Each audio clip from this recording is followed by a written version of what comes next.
Hello and welcome to this episode of Rapid Reframe. We have a name. It's very exciting.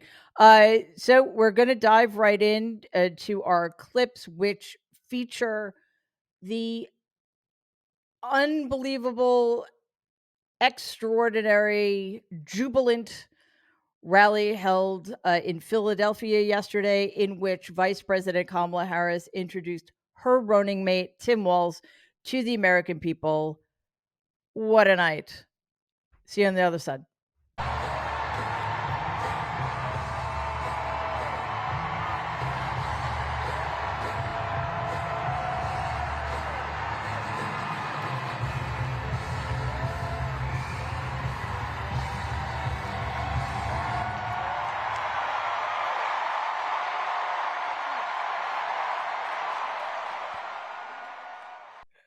So low energy. Also, did you see that sign? Madam Vice President, but the word vice was crossed out.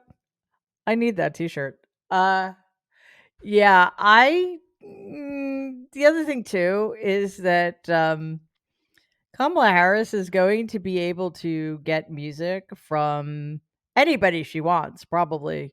Uh we know she's been using Beyonce's song Freedom. We know Megan Thee Stallion performed at her rally in Atlanta. Was it last week? Was it several centuries ago? Was it 2 days ago? I don't even know anymore. I think it was fairly recently, though. Megan Thee Stallion, who's fucking awesome, performed. I don't, Kamala Harris is not going to be getting any cease and desist from the artist whose work she's using. There's just there's no combating that.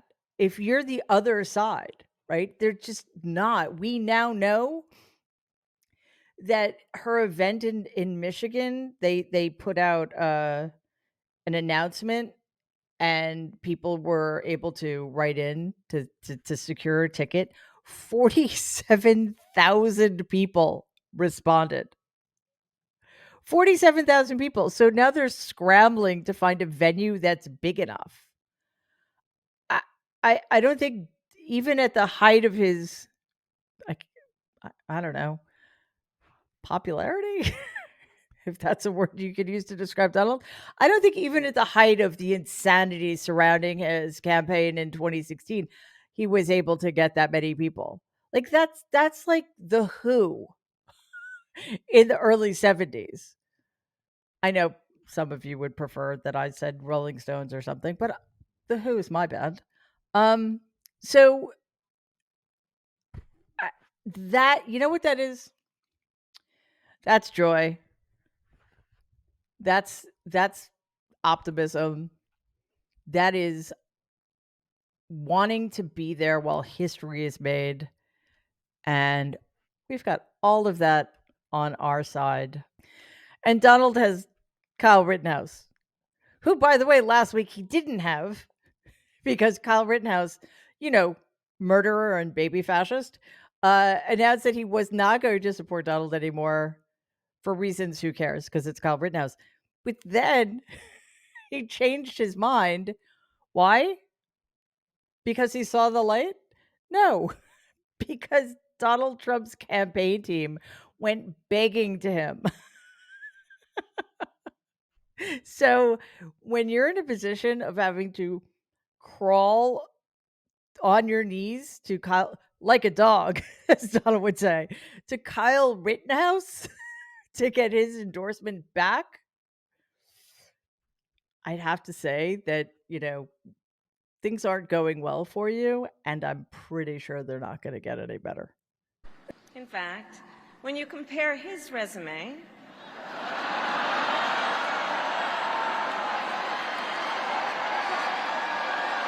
shall we, to Trump's running mate, well,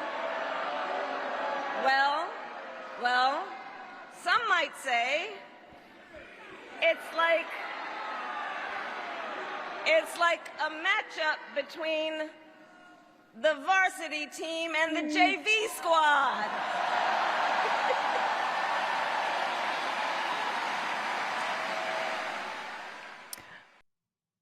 All due respect, Madam President, I disagree with you. That's like an Olympic squad versus the little T-ball guys. let's not. We'll call it the JD squad. Let's not give this guy any credit for anything.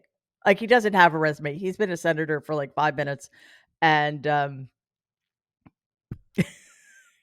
I don't know. I feel bad now. I feel like I insulted kids who play T-ball. I'll think of something else.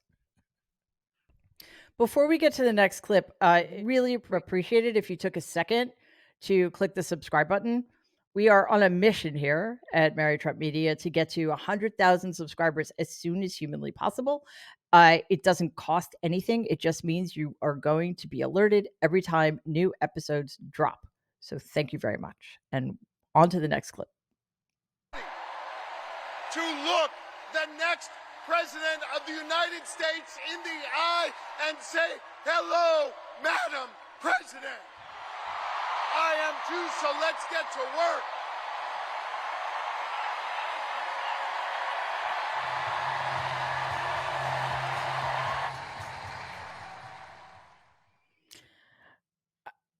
Josh Shapiro, just to continue on with our sports analogies, knocked it out of the park yesterday.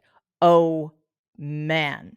And what the reason his voice started cracking at the end there is because everything he said was said with such intensity and such passion. And the first thing it made me think was the Democratic bench. I know I keep talking about this, but the Democratic bench is so deep. Like, we have enough candidates for president, vice president, everybody in the cabinet, every member of Congress, like, for decades to come. It's just incredible. From Gen Z through Gen X. Sorry, boomers. I think it's time for you to, step aside. The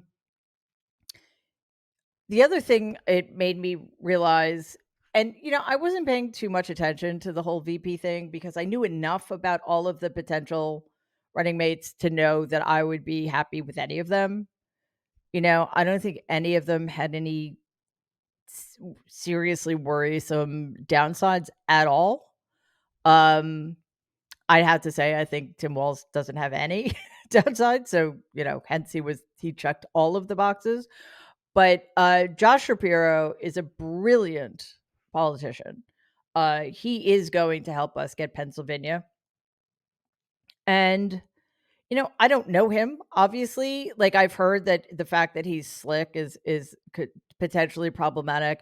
And, I don't necessarily think being slick is a bad thing. I think he's slick in a good way. However, yeah, we do have to pay attention to regional issues and demographics and stuff. And maybe he wouldn't play so well in the Midwest, but you know what? Pennsylvania has a lot of very red, more rural districts too. So the whole state pretty much loves the guy. And last night I saw why. Like, there's a sincerity to his support of Kamala Harris and Tim Walz that kind of blew me away.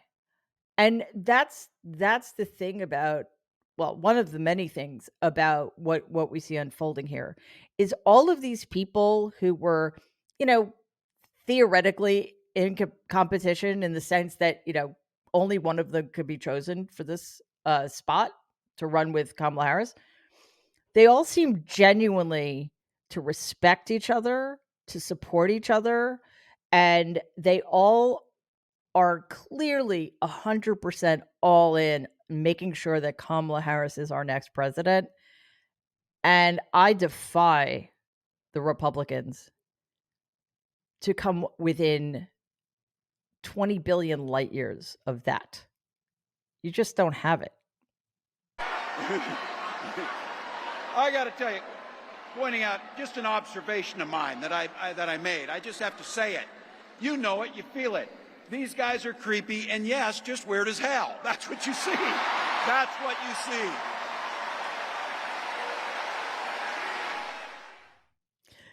Creepy and weird as hell. That works for me. t-shirts, bumper stickers, taglines. Donald Trump, JD Vance. Creepy and weird as hell.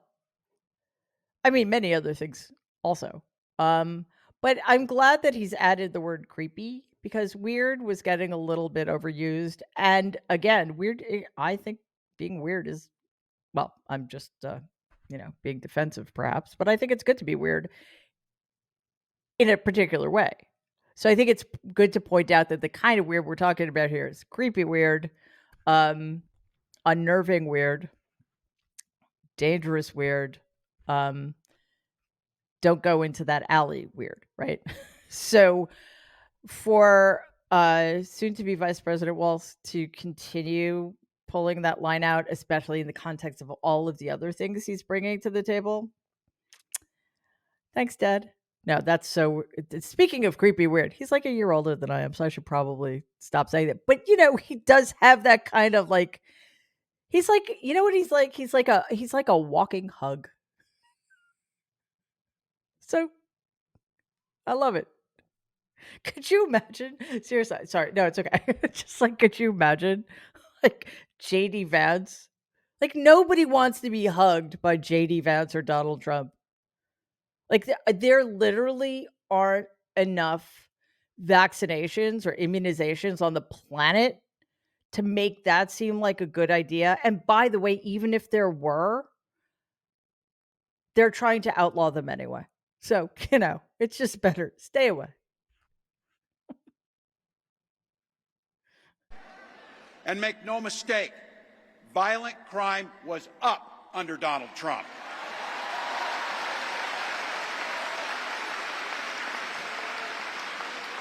That's not even counting the crimes he committed.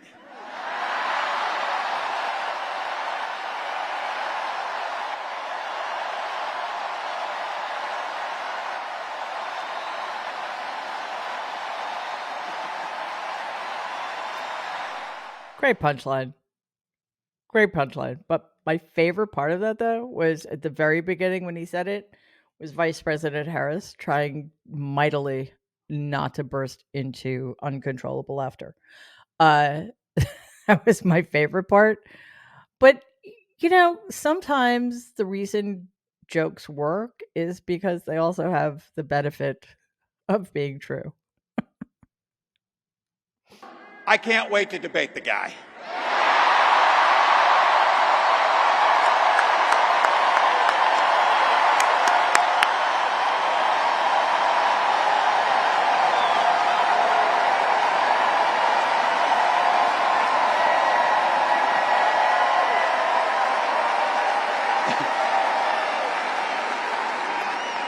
That is, if he's willing to get off the couch and show up. So, see what he did there? Now, one of the beautiful things about that joke is that if you don't know the couch story, it's not going to offend you. And if you do know the couch story, you'll probably think it's amusing, what Tim Walz just said there. For those of you who don't know, I like you guys. I don't know if I want to subject you to this actually, but there's this fake news going out around that JD Vance wrote in his book, which please don't ever read or buy, that he had sex with a couch or something. So there've been that has just spurred this onslaught of memes and couch jokes and what have you. So, Tim Walz took a swing at it. I thought it was a perfectly fine joke. You'll be shocked to learn that a lot of people on the right found it deeply, deeply offensive. Yep, deeply offensive. Just like they found Megan Thee Stallions twerking at Vice President Harris's rally offensive. Well, you guys support an adjudicated rapist. You guys support somebody who refers to our fallen soldiers, suckers and losers. You support somebody who, during his administration lied publicly over 30,000 times to the American people, you support somebody who's responsible for the death of over 400,000 Americans. And you know what else he did that I find really, really, really offensive?